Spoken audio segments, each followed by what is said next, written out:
So we're about 3 weeks, almost 3 weeks into the Vasa period. So the first period of solitary 2-week retreats is coming to an end in a couple days, and then a new group of people will go on to solitary retreat, myself included. And I always love this time. It's a very precious time. Go into a different mode.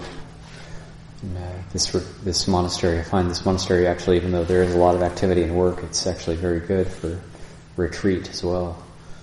And being in solitary retreat, it's a different experience. We'd be at the kuti or doing sitting and walking meditation, and you'll hear the DV and might hear some muffled voices or some chainsawing,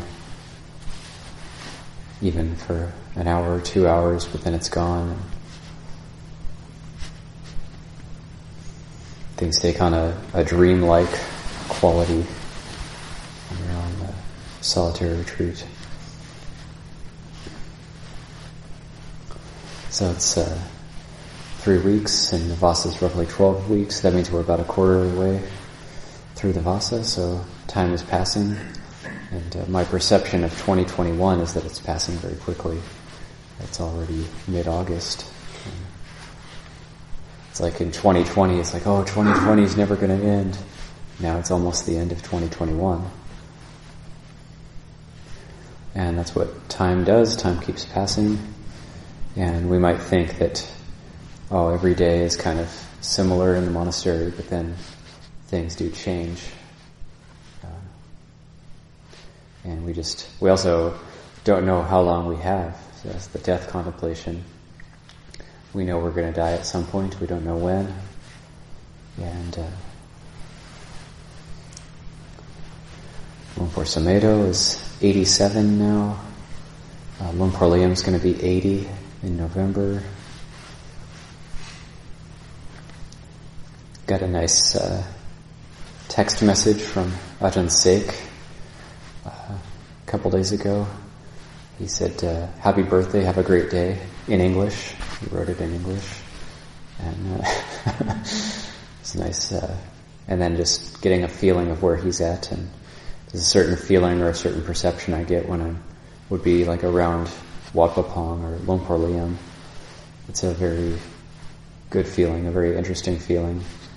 It's kind of the same feeling I got when I first read Lumpur Cha. It's almost like an intuitive feeling that this is it. This is what I want to aim for. So it's kind of like a feeling of excitement, maybe a little bit of fear that I won't be able to reach that level that they're at, or like a little bit of a tension, like wanting to do the right thing, wanting to take it seriously, acknowledging that we have this opportunity, not wanting to waste the opportunity that we have, that we have the teachings and the contact with these great beings, Lumpur Cha, Lumpur Liam. So, and then Ajahn Sek was going to ask Lumpur Liam about us possibly doing virtual paying respects. And Lumpur Liam is very not into phones and technology. And but somehow the Buddha Bodhiwana group did that with him. But then now I got word that right after that, or even before the Ajahn Kalyano group paid respects to Lumpur Liam virtually, Lumpur Liam made a comment. He said, now that he said, oh, I'm not into this. Like if they do it, others are going to want to do it as well. And it's not as good as in person. It doesn't have the same feeling, and it's not as fruitful or whatever. So, hearing that he said that, I did leave a message for Ajahn Sek this morning saying, oh yeah, never mind if Lumpur Liam is, it's not really his thing. And because Ajahn Sek is also very hesitant to ask Lumpur Liam, and I know exactly how that is. And but the other thing Ajahn Sek is doing is he's going to ask Lumpur Liam to name this green Buddha image that the lay people in Thailand wanted to offer to Abhayagiri. And Ajahn Sek has a printed out photo of the image to take to Lumpur to see if he can name it for Abhayagiri. But then Ajahn Sek said he hasn't approached Lumpur Liam yet because he has to feel like once he feels like he's worked hard enough, then he'll have enough barami to approach Lumpur and get him to name the Buddha image, but he hasn't yet proven himself in front of Lumpur. But also I can empathize with that. Like I think, oh, well, never mind, I probably don't have enough barami to, get that image named, or maybe, if he doesn't want to, if it's a burden, never mind. There's this kind of like a little bit of a fear, because Lumpur Liam's his actions always speak for themselves. He's someone who leads by example. He doesn't speak very much. And he's actually, I was reflecting last night that Lumpur Liam is actually a really great leader. And, when you meet him, you wouldn't think of him as a great leader, like the words great leader probably wouldn't enter your mind. But he actually is, in my mind, the best type of leader, because he completely leads by example and doesn't really talk about it. He's always out there with the monks. He's like the general who leads the charge in front of the army, not in the back. And he's always out there just whatever he's doing. If you want to draw close to him, you just go and do what he's doing, and that's his example. And so it's very rare, very special.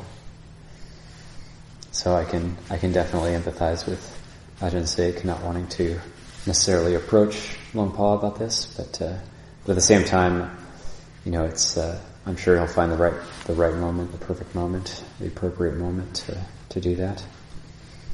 It's also nice having that connection with Yom Nan. She's able to send photos and pictures from Kokjan in kind of real time, so feeling connected in that way. So it's just a recollection of taking the opportunity that we have when we're here, we're in a good situation, we're able to practice, we're doing the morning and evening pujas, we're doing the meditation, we're actually in it. So now that we're in it, we can make the best possible use of it.